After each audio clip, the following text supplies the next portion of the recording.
आज है हमारे भोले बाबा का दिन, तो आज हम जाएंगे अनेक शिवलिंगों के दर्शन करने। अब हम अपने 2 पहिया वाहन से जा रहे हैं महादेव की यात्रा की ओर। अब आप देख पा रहे होंगे कि यहाँ का मौसम कितना अच्छा है। आज बड़े ही आनंद के साथ हम भोले बाबा का दर्शन करेंगे। इस मार्ग में आपको नवनिर्मित इमारतें मिलेंगी, जिनका निर्माण कुछ समय पूर्व ही हुआ है, जिनमें विद्यालय, बागान आदि सम्मिलित हैं। अब इसी क्रम में हम पहुंच रहे हैं हस्त पंप की ओर और वहां पर भर रहे हैं महादेव के जलाभिषेक के लिए जलपात्र। अब हम करने जा रहे हैं महादेव का जलाभिषेक। ये महादेव हमें अत्यधिक प्रिय है, क्योंकि इनसे हमारा लगाव बचपन से ही है। यहाँ पर भोले बाबा की पूजा तथा उनको प्रणाम करने के उपरांत हम जा रहे हैं दूसरे शिव धाम की ओर।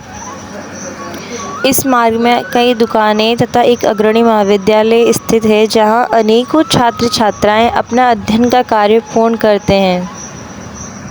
अब आप देख पा रहे होंगे कि यहाँ एक छोटी सी नहर भी है, जिसका उपयोग कृषि तथा अन्य कार्यों के लिए होता है, जिनमें सिंचाई, परिवहन तथा जल विद्युत जैसे कार्य सम्मिलित हैं। जिन क्षेत्रों में जल संबंधी समस्याएं हैं, वहाँ इनका निर्माण होना अत्यंत आवश्यक है। इस मार्ग में आगे बढ़ते हुए हमें कई वाहन तथा कुछ महिलाएं जलपात्र भरती हुई नजर आ रही हैं। साथ ही यहाँ एक भंडार गृह भी स्थित है, जहाँ फसलों को संरक्षित किया जाता है। इस नहर का दृश्य अत्यधिक रोचक है तथा इन खेतों का दृश्य भी मन को शांति प्रदान करने वाला है। अब हम जा रहे हैं इस जल बांध की ओर, जहां हम इस नहर को अंतिम बार देख रहे हैं और अब लेते हैं इससे विदा और बढ़ते हैं अपने धाम की ओर।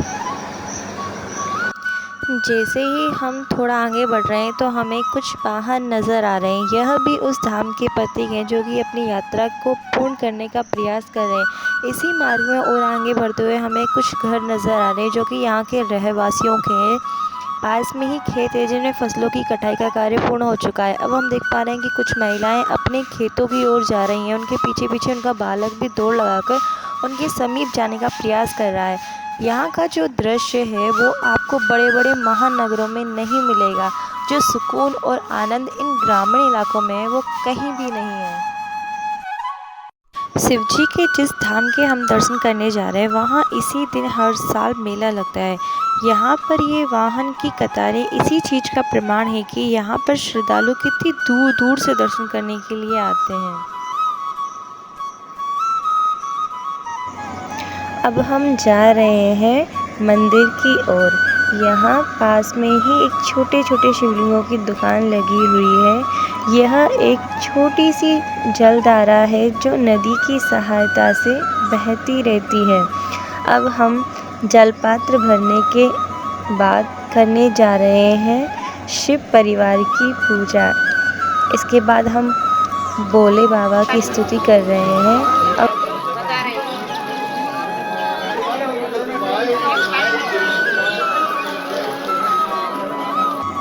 अब हम जा रहे हैं नागेश्वर धाम के गर्भगृह में। आप देख पा रहे होंगे कि कितने सारे श्रद्धालु यहाँ पर एकत्रित हुए हैं दर्शन करने के लिए। धीरे धीरे इसी क्रम में आगे बढ़ते हुए हम पहुँचते हैं प्रवेश द्वार के निकट। जैसे ही हम प्रवेश करते हैं गर्भगृह में, तो आप देख पा रहे होंगे एक अविरल जलधारा जो यहाँ पर पौराणिक काल से बहती हुई आ रही है। अब आप देख पा रहे होंगे कि भोले बाबा के प्यारे प्यारे भक्त उनकी सेवा पूजा में व्यस्त नज़र आ रहे हैं। यहाँ पास में ही एक दीपक प्रज्वलित करने का स्थान भी है, जहाँ पर भक्तजन प्रेम पूर्वक कुछ न कुछ अर्पण कर ही रहे हैं।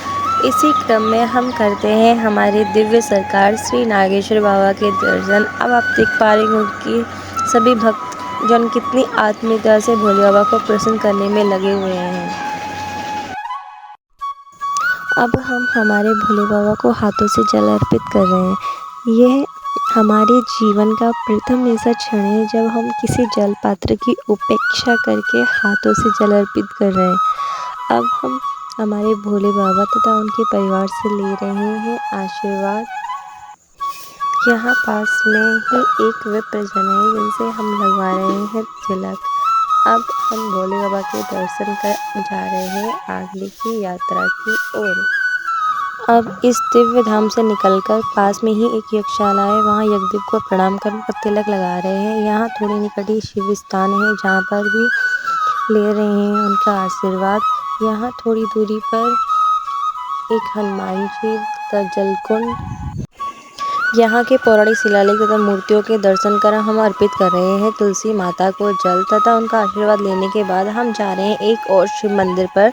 अब हम कर रहे हैं हमारे रुद्रदेव तथा उनके परिवार का पूजन। यहाँ अन्य महिलाएं भी हैं जो हमारे भोले बाबा को प्रसन्न करने का प्रयास कर रही हैं। इसी क्रम में इस दिव्य धाम के दर्शन कर तथा जल क्रीड़ा करने के उपरांत हम ले रहे हैं आप सबसे विदा। धन्यवाद।